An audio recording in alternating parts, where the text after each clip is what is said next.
All right, we're back. Thanks for staying with us. So we're sharing a cup this morning with Tommy Joseph, comedian extraordinaire here in TNT. And Tommy, we spoke so much about the lighter side of comedy just before the break, but yes, we did. A comedian in society can be equated to a social commentator. Many times the comedian tells what's happening in society, just probably on the humorous side. Yeah, that's what happens. You've been probably a social commentator over the years. No, well, as I say, I just doing like a comedy, but to say that I get involved. Yeah. In even like workshops, I don't think we have that where comedy and things is concerned. Do you think workshops is something that we should have where comedy is concerned? Yes, but in communities that that the press and people want to get something to do, and I think that if they do it, that may be able to help part of the problems we're facing today. Yeah. But who's going to start it? Because I'm sure if you go back in your mind when you were in school, you were that guy that would have everybody laughing. And it must have children and there would still be children like that doing it. Yeah. And teachers and parents would just say, "Why are you only playing the fool like that?" And right. that person probably is a but young comedian. Who helping from there? It happening in sports and all. Yeah. May get some good. It happens, and it's happening right now. And we're not getting an opportunity like to go to these places where we'll have a show, you have it in Napa, or you go to, but to say to go into the community. Long ago, they used to use the community centers for entertainment. Not even that again, you're not getting. Right. So I think if they sit down and study, and they could do something like that to help the situation. And help, yeah. And comedians, we don't get ourselves too much involved in the political platform. That's the next thing you have to be careful. That's the next thing, You have to be an entertainer. So you could mama guy anybody if you give a joke on that side, you talk about them, you have to give a joke on you do that. So nobody can say that you is this. And I think you have to keep away from that a lot. A long time when you was doing stand-up comedy and somebody get up and walk across it, you yeah, sometimes. Yeah. It had the guys who was good at that.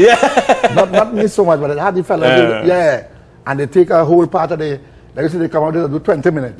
They have a 5 minutes of that. So you're already finished. They do 15 on that. So do you write or do you just come up with stuff in your head and you? No, I don't like much writing. No. Because I'm a left-hander. No, seriously, that could be one of the reasons. So you don't like much? No, because you don't write. No. Because you're left-handed. Yeah. That makes total sense. It do. And just recently I had a day for that too, left-handers day. Is that a left-handers day? They have a year, everything now in the year, Yeah, but I would like to see Trinidad and Tobago just get back on its feet, because right now I think we are lying down. And it's time for me to get back and get the people together, get the younger people especially involved in some of the important activities. Even as I say, humor. They could do something, form some kind of community and let the communities help out. And we would go forward and help too. But you see what happened to it? Then you come now to the music. That's the next thing. The young people more like the kind of songs now you're hearing today. They're not concentrating on no human thing. I'm not saying we not have young people in it there, but I think more the music. Because if you look at when carnival season comes around, you have about 3,000, 4,000 songs out there.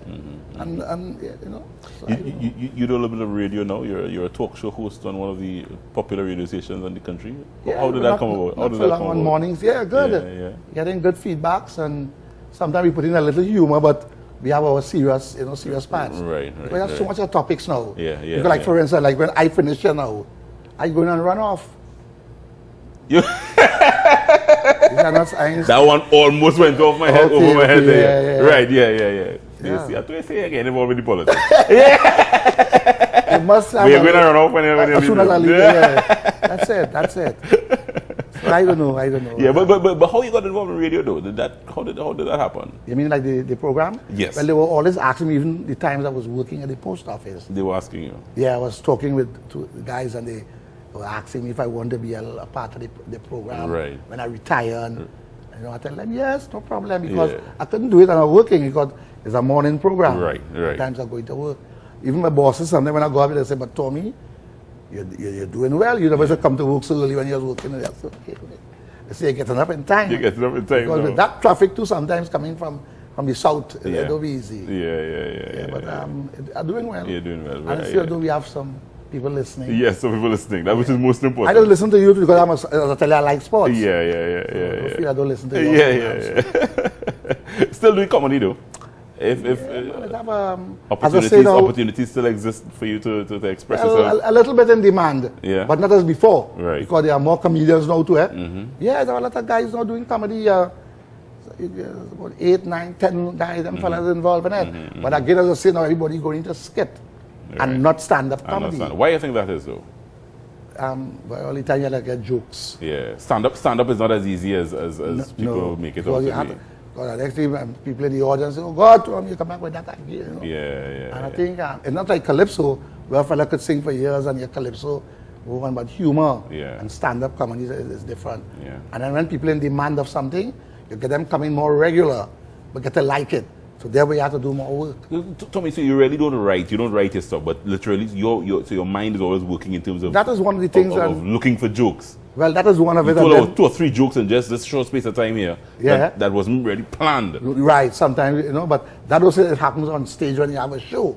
Because a show you have to plan your little program. Right. What you would do, and that is something different. And even during the program, you may have a program for that show. Right. And sometimes you still put in something else. Something impromptu happen. Yes. People in the audience tell you something. You gotta be quick. You gotta be quick on your feet. You got to be, brother. You gotta be quick on your feet. And then after a time, as you were saying, it's good to get some more young people involved. Yeah. That is important. Yeah. Tommy Joseph, you've entertained the Trinidad and Tobago over the last few decades, and I hope you continue to entertain you us. think I should continue, man? I think you should continue. Because they say these days that the population, they are taking the comedians serious and the politicians as jokers. So I don't know if we have 2 sets of comedians in the country now. Plenty. So I don't know if it'll work. Tommy Joseph, it's such a pleasure chatting with you up close and personal and sharing a cup with you this morning. Thank you very much, and I hope that I will get the opportunity to be here again. Yes, well, so we even talk a little bit, because we have so much to talk about. Talk to Abiyo Jackson. Tell her you want to come back. Right. All right. Talk to that lady there. All right. Okay. We're taking a short break.